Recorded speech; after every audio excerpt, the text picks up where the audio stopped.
Prime minister Modi ने ये कहा कि ये बजट हम गरीब, अन्नदाता, महिला और यूथ के लिए बनाए हैं। उनके अनुसार सिर्फ ये 4 जातियां हैं, लेकिन अगर हम इनकम टैक्स की बात करें, फिनांस की बात करें, तो आपके पास सिर्फ 3 जातियां होनी चाहिए, वो PMR होना चाहिए। मैं Manish Kumar Sinha cross business boundary में आपका स्वागत करता हूं। जब भी आप प्रधानमंत्री की बात सुनते हो या बीजेपी के किसी भी नेता या कार्यकर्ता या प्रवक्ता की बात सुनते हो, तो सिर्फ ये बोला जाता है कि ये बजट या हम 4 जातियों के लिए काम कर रहे हैं, जहां पर गरीब, अन्नदाता, महिला और यूथ के लिए हम काम कर रहे हैं। लेकिन आप इन 4 जातियों के लिए जरूर काम करो, लेकिन इनकम टैक्स और फिनांस के लिए सिर्फ 3 जातियां होनी चाहिए जो क्लासिफाइड किया जाना चाहिए। PMR, P for poor, M for middle class, R for rich.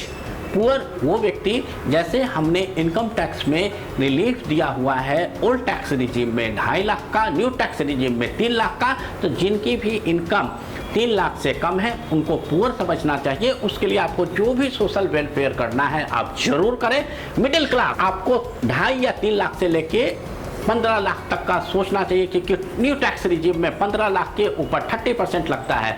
या इसको थोड़ा सा ब्रॉड कर ले, 3 लाख से 20 लाख तक के कैटेगरी वाले इंसान को, चाहे वो बिजनेस करता हो या जॉब, चाहे वो एग्रीकल्चरिस्ट हो या कोई और, जिसके इनकम 3 से 20 लाख है उसको आप मिडिल क्लास समझे, और 20 लाख से ऊपर वाले को जो जात होना चाहिए वो रिच। तो यहाँ पर जो टैक्स लगना चाहिए ये PMR के अनुसार लगना चाहिए। पुअर को जो अभी भी नहीं लगता है कोई दिक्कत नहीं है। मिडिल क्लास में जो शुरुआत तो होता है 0, 5, 10 करते करते 30 एजुकेशन चार्ज, सरचार्ज, वो तो चलो हर किसी को लगता है। तो अगर मैं बात करूँ 0 से 30% तक जाता है, और रिच जो 30% लगता है। सो टैक्स के अनुसार सिर्फ 3 जातियों पर बात हो, PMR। यहाँ पर मिडिल क्लास जो आज तक आप किसी भी भाषण में, किसी भी बजट में सुन लेना, मिडिल क्लास की कोई बात नहीं करता। इस बार भी मिडिल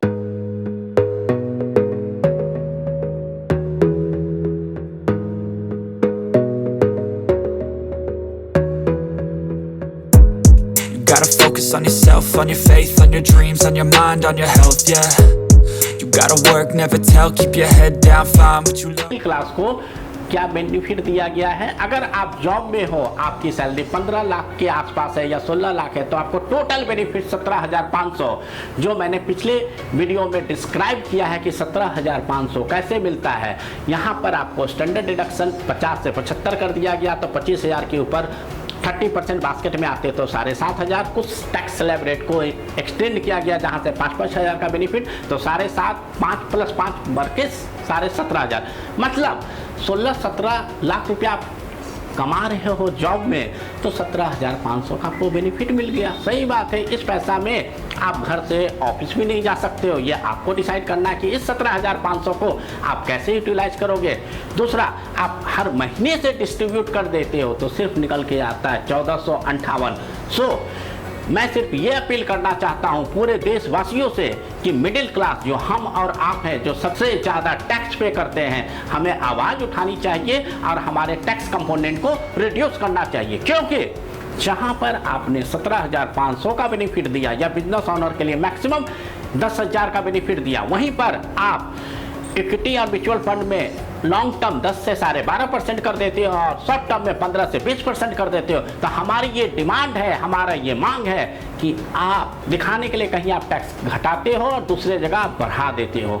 सो हाथी के दांत दिखाने के कुछ और खाने के कुछ और पर काम मत करें, और हमारे ओवरऑल और रियल टैक्स में रिडक्शन करें।